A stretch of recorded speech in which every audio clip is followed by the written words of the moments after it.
Sebelumnya, Assalamualaikum warahmatullahi wabarakatuh. Selamat pagi, selamat pagi, salam sejahtera untuk kita semua. Semoga kita selalu dikaruniai kesehatan oleh Tuhan Yang Maha Esa. Nah, gimana kabarnya anak-anak pada hari ini? Apakah semua sedang bahagia? Apakah ada yang sedih? Atau malah ada yang sedang marah-marah karena tadi nggak sarapan? Nah, nggak apa-apa. Eh, kita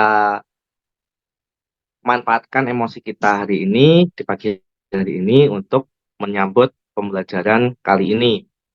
Untuk pembelajaran hari ini, kita akan belajar mengenai keragaman sosial budaya di Indonesia, yang dimana kalian sebelumnya di hari kemarin sudah belajar mengenai kerajaan-kerajaan di Indonesia. Eh, Nah, siapa siapa yang di sini yang bisa menyebutkan 5 kerajaan di Indonesia? Cukup 5 aja yang besar. Oke, Kerajaan Kutai Negara, Kerajaan Sriwijaya, Kerajaan Majapahit, Majapahit, hmm, terus Kerajaan eh, Singosari, Singosari, dan terakhir adalah ya, Kerajaan Mataram kuno. Kuno, Oke, pandai. Nah, eh, dari kelima kerajaan ini kan dari agamanya saja sudah beda-beda ya. Ada yang Hindu dan ada yang Buddha. Nah, dari situ saja kita sudah tahu kalau sejak zaman dulu kala kita sudah memiliki apa yang namanya keragaman sosial budaya ya, sehingga bisa disebut keragaman sosial budaya itu merupakan sebuah sejarah untuk kita sebagai warga Indonesia. Nah, eh, dari zamannya itu, dari zaman kerajaan yang Hindu-Buddha itu, kita eh, ada agama lain di Indonesia selain ada agama Hindu dan Buddha. Ada agama apa lagi? Itu kalau di pemerintah sudah menerima 5 agama di Indonesia. Apa aja itu? Islam, Iya, Islam. Dua, Kristen. Kristen, Tiga, Katolik, Hindu, Hindu, Buddha. Buddha, Mungkin ada yang Konghucu juga ya. Yang enam ini yang ya, baru-baru ini adalah agama Konghucu. Jadi agama ini sudah mulai dipersebarkan di Indonesia secara sejarah juga. Bisa juga menggunakan kerajaan. Kalau yang habis kalian pelajari kan yang kerajaan Hindu dan Buddha. Oleh sebab itu, kita kali ini akan belajar mengenai keragaman sosial budaya di Indonesia. Kenapa sih kita harus belajar mengenai keragaman sosial budaya di Indonesia? Iya, betul. Karena untuk mencegah adanya pertengkaran, untuk saling menghormati, mati, dan sesama saling berteman tanpa melihat latar belakang, belakang, tanpa melihat asal. Itu pandai semua ya. Nah, oke, karena kita langsung aja keterbatasan waktu, kita langsung aja ya masuk ke materi yaitu keragaman sosial budaya di Indonesia. Oh ya, sebelum siap, itu kita masuk, saya Pak Aji lupa ngabsen. Siapa nih yang nggak masuk? Nggak masuk semua ya? Nggak ada yang sakit kan? Oke, tidak, nggak ada yang sakit. Alhamdulillah, nggak ada yang sakit. Yuk, karena nggak ada yang sakit, jadi harus semangat loh ya untuk mengikuti pembelajaran hari ini. Yuk, sekarang kita masuk ke keragaman sosial budaya di Indonesia. siap, Apa keragaman sosial budaya di Indonesia? Seperti yang kalian tahu, Indonesia mempunyai keberagaman budaya yang menonjol. Karena apa? Karena luasnya wilayah Indonesia yang di dalamnya terdapat banyak manusia yang hidup di wilayah Indonesia, sehingga melahirkan berbagai kebudayaan. Sebelumnya kita telah belajar soal kerajaan tadi yang sudah Bapak tanyakan tadi. Kerajaan ini juga menjadi salah satu pendukung keberagaman budaya di Indonesia. Nah, kalian harus tahu faktor-faktor apa aja sih yang membuat keragaman budaya ini bisa terjadi. Sebenarnya ada banyak sekali faktor-faktor yang mempengaruhi keragaman sosial budaya di Indonesia. Salah satu contoh adalah faktor geografis. Faktor geografis memiliki peran penting dalam keragaman kebudayaan. Luasnya wilayah Indonesia menonjolkan adanya perbedaan kondisi geografis seperti iklim, topografi, dan keadaan alam lainnya yang telah membentuk pola kehidupan masyarakat di setiap daerah. Apa sih topografi itu? Topografi itu adalah bentuk muka bumi atau gimana eh, pemandangan-pemandangan yang ada di Indonesia. Indonesia kan banyak pemandangan tuh, mulai dari gunung, pantai, sungai, laut. Nah, yang seperti itu yang membuat keragam budaya ini bisa beragam di wilayah negara Indonesia. Terus, kalau gitu faktor geografisnya ada apa aja sih, Pak? Ya, untuk pertama, itu seperti yang tadi Bapak jelaskan, yaitu ada topografi bumi atau ciri fisik permukaannya berupa gunung, lembah, dan sungai, yang dimana memainkan peran penting dalam membentuk keragaman sosial budaya, sehingga pada zaman dulu itu mengisolasi manusia secara alami. Karena apa? Kan zaman dulu belum ada yang namanya perahu. Ada sih perahu, tapi masih belum bisa untuk menyeberangi laut yang yang anginnya kencang. Jadi banyak yang tenggelam di lautan karena perahunya masih belum bagus. Kayak gitu. Perahunya itu hanya bisa digunakan untuk memancing atau berburu ikan atau berburu makhluk hidup yang ada di laut seperti itu.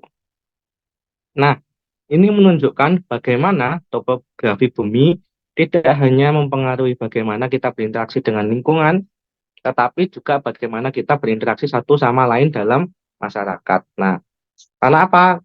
Kita tadi diisolasi toh, nggak bisa berinteraksi dengan satu sama lain. Seperti itu. Oke, bisa dipahami ya. Nanti untuk pertanyaan bisa tanya, akan Bapak kasih waktu sendiri untuk bertanya ya.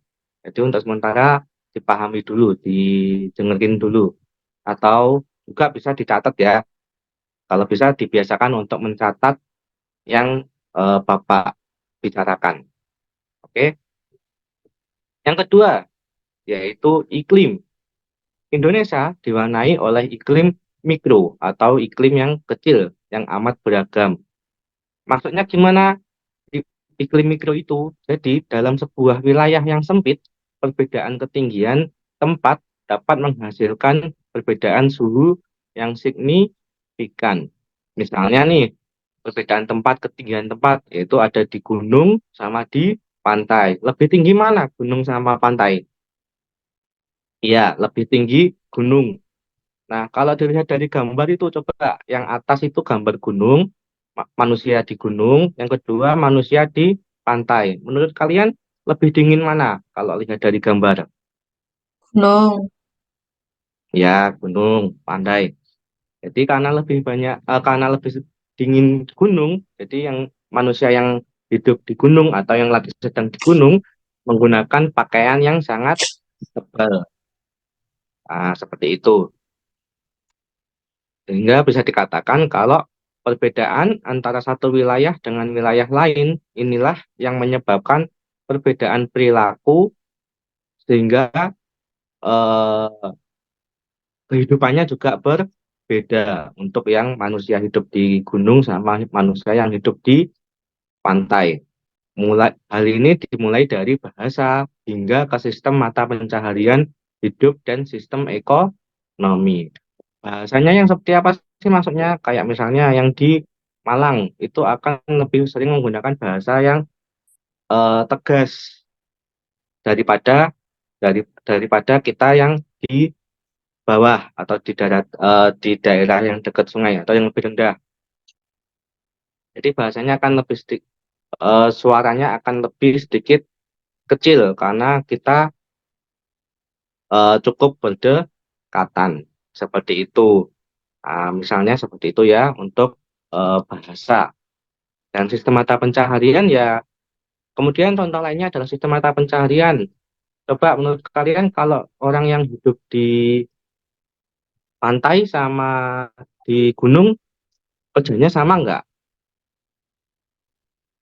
Ya beda. Karena apa? Yang satu bekerja sebagai nelayan, yang satu bekerja sebagai petani. Gitu. Pandai. Nah, berikut tadi adalah dari faktor iklim.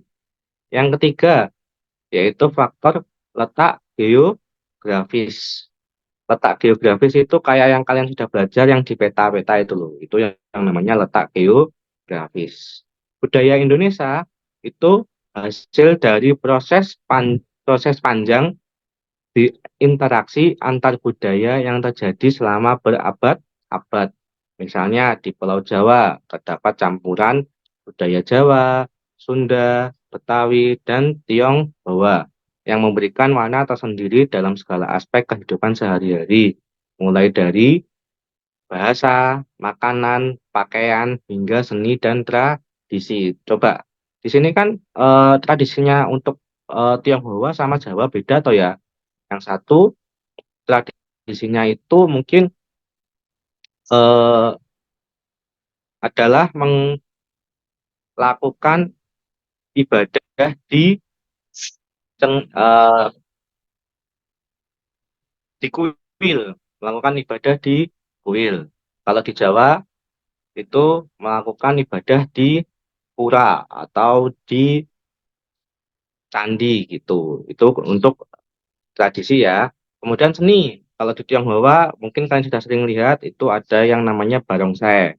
Nah, kalau di Jawa kan nggak ada yang namanya barongsai. Adanya itu reok, pono, rogo. Nah, itu sudah berbeda toh dari budaya Jawa sama budaya Tionghoa. Nah, kalau makanan lebih banyak lagi Jawa itu banyak yang suka pedas. Terus buktinya makanan pecel, penyetan itu. Nah, itu yang namanya dari segi makanan. Kalau Tionghoa mungkin lebih banyak yang pakai tepung. Karena kayak misalnya mie, pangsit, itu dari segi makanan. Nah, bagaimana hal ini bisa terjadi? Karena pedagang dari berbagai wilayah berkumpul di Indonesia yang terletak di antara dua benua besar, yaitu Asia dan Australia, serta dihubungkan oleh jutaan pulau yang membentang dari Sabang hingga Merauke. Jadi, tadi ada beberapa faktor yang mempengaruhi keragaman budaya. Ya, ada Tiga. tiga. Yang pertama ada topografi bumi, yang kedua ada iklim, yang ketiga ada letak geografis. Grafis. Mm-mm, pandai sekali. Jadi, sudah paham ya tentang faktor geografis yang mempengaruhi keragaman budaya di Indonesia. Siap. Sudah, Ya, Pak. ya. Oke, buat mengetes kemampuan kalian nih, buat mengetes apakah kalian benar-benar paham atau tidak, Bapak akan bagikan LKPD atau lembar kerja peserta didik kepada kalian semua, yaitu kan kami Bapak share lewat WhatsApp ya. Nanti dibuka grupnya, dibagikan ke teman-teman yang belum punya.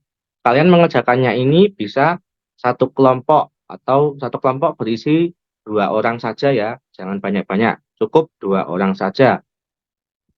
Terus cara mengerjakannya gimana Pak?